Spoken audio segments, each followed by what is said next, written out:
Hello friends, welcome to our channel decent in the stories. प्यारे दोस्तों, आपका हमारे channel decent in the stories में बहुत बहुत स्वागत है। आज हम लेकर आए हैं एक कहानी, भगवान जो करते हैं अच्छे के लिए करते हैं। यह बहुत ही अच्छी एक कहानी है, आइए सुनते हैं। मृत्यु के देवता यमराज ने अपने एक देवदूत को पृथ्वी पर भेजा। एक स्त्री मर गई थी, उसकी आत्मा को लाना था। देवदूत आया, लेकिन चिंता में पड़ गया, क्योंकि 3 छोटी छोटी लड़कियां, बच्चियां, जुड़वा थी। एक अभी भी उस मृत स्त्री के स्तन से लगी है, एक चीख रही है, पुकार रही है, एक रोते रोते सो गई है। उसके आंसू उसकी आंखों के पास सूख गए हैं। 3 छोटी जुड़वा बच्चियां और स्त्री मर गई है और कोई देखने वाला नहीं है। इस स्त्री का पति यानी उन बच्चियों का पिता पहले ही मर चुका है। परिवार में और कोई भी नहीं है। इन 3 छोटी बच्चियों का क्या होगा? उस देवदूत को यह ख्याल आ गया तो वह खाली हाथ ही वापस लौट गया। उसने जाकर अपने प्रधान को कहा कि मैं ना ला सका, मुझे क्षमा करें, लेकिन आपको स्थिति का पता ही नहीं है। 3 जुड़वा बच्चियां हैं, छोटी छोटी, दूध पीती। एक अभी भी मृत स्तन से लगी हुई है, एक रोते रोते सो गई है, दूसरी अभी चीख पुकार रही है। हृदय मेरा न ला सका उन बच्चियों की माता को। क्या यह नहीं हो सकता कि इस स्त्री को कुछ दिन और जीवन के दे दिए जाएं? कम से कम उसकी बच्चियां थोड़ी बड़ी हो जाएं, और कोई देखने वाला भी नहीं है उन बच्चियों को, तो कृपया करके इस स्त्री को थोड़े दिन और जीवन दिया जाए। तो मृत्यु के देवता यमराज ने कहा, तू तो फिर उससे ज़्यादा समझदार हो गया, जिसकी मर्जी से मौत होती है, जिसकी मर्जी से जीवन होता है। ऐसा यमराज ने उस देवदूत को कहा। तो यमराज ने देवदूत को कहा, तो तूने पहला पाप कर दिया और इसकी तुझे सज़ा मिलेगी। और सज़ा यह है कि तुझे पृथ्वी पर चले जाना पड़ेगा, और जब तक तू 3 बार न हंस लेगा अपनी मूर्खता पर, तब तक वापस ना आ सकेगा। इसे थोड़ा समझना। 3 बार ना हंस लेगा अपनी मूर्खता पर, क्योंकि दूसरे की मूर्खता पर तो अहंकार हंसता है। जब तुम अपनी मूर्खता पर हंसते हो, तब तुम्हारा अहंकार, अभिमान टूटता है। देवदूत को ऐसा लगा ही नहीं। वह दंड भोगने को राजी हो गया, लेकिन फिर भी उसे लगा कि मैं तो अपनी जगह सही ही हूँ। फिर हंसने का मौका अपनी मूर्खता पर कैसे आएगा? कि फिर मेरा अपनी मूर्खता पर हंसना कैसे आएगा, क्योंकि मैंने तो कोई मूर्खता की ही नहीं। तो देवदूत को ज़मीन पर फेंक दिया गया। सर्दियों के दिन करीब आ रहे थे। एक मोची कुछ रुपए इकट्ठे करके बच्चों के लिए कोट और कंबल खरीदने के लिए शहर गया हुआ था। जब वह शहर जा रहा था, वह मोची जब शहर जा रहा था, तो उसने रास्ते के किनारे एक नंगे आदमी को पड़े हुए ठंड से ठिठुरते हुए देखा।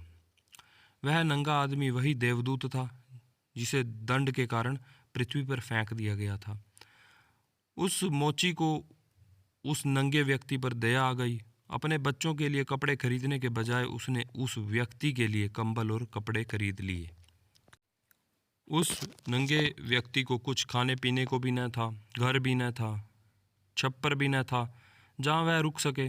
तो मोची ने कहा कि अब तुम मेरे साथ ही आ जाओ, लेकिन अगर मेरी पत्नी नाराज़ हो, जो कि वह निश्चित होगी, क्योंकि बच्चों के लिए कपड़े खरीदने लाया था, वह पैसे तो तुम्हारे कपड़े खरीदने में खर्च हो गए। वह अगर नाराज़ हो, चिल्लाए, तो तुम परेशान मत होना। मोची ने ऐसा उस व्यक्ति से कहा। थोड़े दिन में सब ठीक हो जाएगा, और वह उस व्यक्ति को मोची अपने घर ले गए। उस देवदूत को लेकर मोची अपने घर लौटा। न तो मोची को पता है कि देवदूत घर में आ रहा है, न पत्नी को पता है। जैसे ही देवदूत को ले घर मोची अपने घर में पहुंचा, तो उसकी पत्नी एकदम पागल हो गई, बहुत नाराज़ हुई, बहुत चीखी और चिल्लाई, और देवदूत पहली बार तब हंसा। मोची ने उससे कहा, हंसते हो, क्या बात है? तो उसने कहा, मैं जब 3 बार हंस लूँगा तब बताऊँगा हंसने का कारण। देवदूत पहली बार इसलिए हंसा क्योंकि उसने देखा कि मोची की पत्नी को पता ही नहीं कि मोची देवदूत को घर में ले आया है, जिसके आते ही घर में हजारों खुशियाँ आ जाएंगी। लेकिन आदमी देख ही कितनी दूर तक सकता है। पत्नी तो इतना ही देख पा रही थी कि एक कंबल और बच्चों के कपड़े नहीं लाए गए हैं। जो खो गया है, कंबल और बच्चों के कपड़े एक तरह से उसके लिए खो गए हैं, मतलब वो नहीं लाए। जो खो गया है वह देख पा रही है, जो मिला है अपार खुशियाँ मिलने जा रही हैं, उसका उसे अंदाज़ा ही नहीं कि स्वयं देवदूत उसके घर आए हुए हैं। मुफ्त घर में देवदूत आ गया है, जिसके आते ही हजारों खुशियों के द्वार खुल जाएंगे। तो देवदूत हंसा, उसे लगा अपनी मूर्खता, क्योंकि यह पत्नी भी नहीं देख पा रही है कि क्या घट रहा है, क्या घटित हो रहा है। जल्दी ही, क्योंकि देवदूत था 7 दिन में ही, इसी कारण 7 दिन में ही उसने मोची का सब काम सीख लिया, और उसके जूते, उस मोची के जूते इतने प्रसिद्ध हो गए कि मोची महीनों के अंदर धनी होने लगा। आधा साल होते होते तो उस मोची की ख्याति सारे लोक में पहुंच गई कि उस जैसा जूते बनाने वाला तो कोई है ही नहीं, क्योंकि वह जूते तो देवदूत बनाता था। सम्राटों राजाओं के जूते वहां बनने लगे, धन अपरंपार बरसने लगा। एक दिन सम्राट का एक आदमी आया और उसने कहा कि यह चमड़ा बहुत कीमती है। वह चमड़ा लेकर आया और उसने कहा, चमड़ा बहुत कीमती है यह वाला, और आसानी से नहीं मिलता, यह कोई भूल चूक नहीं करना, जूते ठीक इसी तरह से बनाने हैं। और ध्यान रखना, जूते बनाने हैं स्लीपर नहीं, क्योंकि रूस में जब कोई आदमी मर जाता है तब उसको स्लीपर पहना कर मरघट तक ले जाते हैं। मोची ने भी देवदूत को कहा कि स्लीपर मत बनाना, जूते बनाने हैं, स्पष्ट आज्ञा है, और चमड़ा इतना ही है, अगर गड़बड़ हो गई तो हम मुसीबत में फंसेंगे। ऐसा मोची ने उस देवदूत से कहा, लेकिन फिर भी देवदूत ने स्लीपर ही बनाए। जब मोची ने देखा कि स्लीपर बने हैं तो वह क्रोध से आग बबूला हो गया। वह लकड़ी उठाकर, डंडा उठाकर उसको मारने को तैयार हो गया कि तू हमारी फांसी लगवा देगा, और तुझे बार बार कहा था कि स्लीपर बनाने ही नहीं है, फिर स्लीपर किस लिए बनाए। देवदूत फिर खिलखिलाकर हंसा। तभी एक आदमी सम्राट के घर से वहाँ भागा हुआ आया। उसने कहा, जूते मत बनाना भैया, स्लीपर बनाना, क्योंकि सम्राट जी की तो मृत्यु हो गई है। दोस्तों, भविष्य अज्ञात है, सिवाय उसके और किसी को ज्ञात नहीं, और आदमी तो अतीत के आधार पर निर्णय लेता है। सम्राट जिंदा था तो जूते चाहिए थे, मर गया तो स्लीपर चाहिए। जब वह मोची उसके पैर पकड़कर माफ़ी मांगने लगा कि मुझे माफ़ कर दे, मैंने तुझे मारा।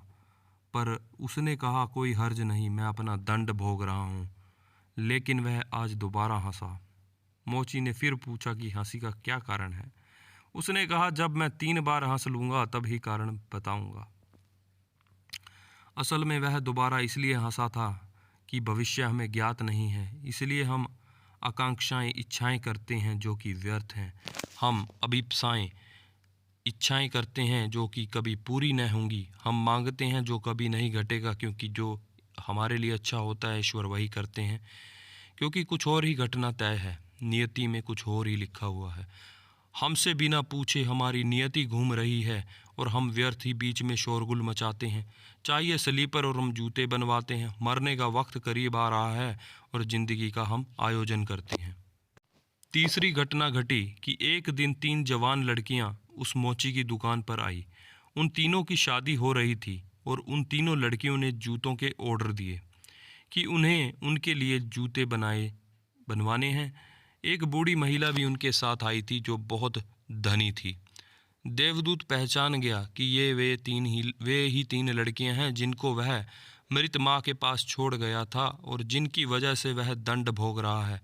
वे सब बहुत स्वस्थ और सुंदर दिखाई दे रही थी। तो देवदूत ने पूछा कि क्या हुआ, यह बूढ़ी औरत कौन है। तो उस बूढ़ी औरत ने कहा कि ये मेरी पड़ोसन की 3 लड़कियां हैं। इनकी माँ गरीब औरत थी, उसके शरीर में दूध भी न था, उसके पास पैसे लत्ते भी नहीं थे, और 3 बच्चे जुड़वा, ये 3 बच्चियाँ। वह इन्हीं को दूध पिलाते पिलाते मर गई। लेकिन मुझे दया आ गई, मेरे पास कोई बच्चे नहीं हैं, और मैंने इन 3 बच्चियों को पाल लिया, गोद ले लिया और पाल लिया। अगर माँ जिंदा रहती तो ये 3 बच्चियाँ गरीबी, भूख और दीनता, दरिद्रता में बड़ी होती। माँ मर गई, इसलिए ये बच्चियाँ तीनों बहुत बड़े धन वैभव में, संपदा में पली। और अब उस बूढ़ी महिला की सारी संपदा, सारी संपत्ति की यही 3 मालकिनें हैं और इनका सम्राट के घर में विवाह हो रहा है। तब देवदूत तीसरी बार हंसा और मोची को उसने अब 3 बार हंसने के तीनों कारण बता दिए। भूल मेरी थी, नियति बड़ी है और हम उतना ही देखते हैं जितना देख पाते हैं। जो नहीं देख पाते बहुत विस्तार है उसका, और हम जो देख पाते हैं उससे हम कोई अंदाज़ा नहीं लगा सकते जो होने वाला है, जो होगा। मैं अपनी मूर्खता पर 3 बार हंस लिया हूँ। अब मेरा दंड पूरा हो गया और अब मैं जाता हूँ। जो प्रभु करते हैं अच्छे के लिए करते हैं, ऐसा देवदूत ने मोची को बताया और वह देवलोक के लिए रवाना हो गया। तो दोस्तों, कैसी लगी आपको यह एक सुंदर कहानी? भगवान जो करते हैं अच्छे के लिए करते हैं, हमें भगवान पर भरोसा रखना चाहिए। अगर आपको यह कहानी अच्छी लगी है तो please like and share this video and subscribe the channel. Thank you, have a good day, keep watching our videos. Thank you.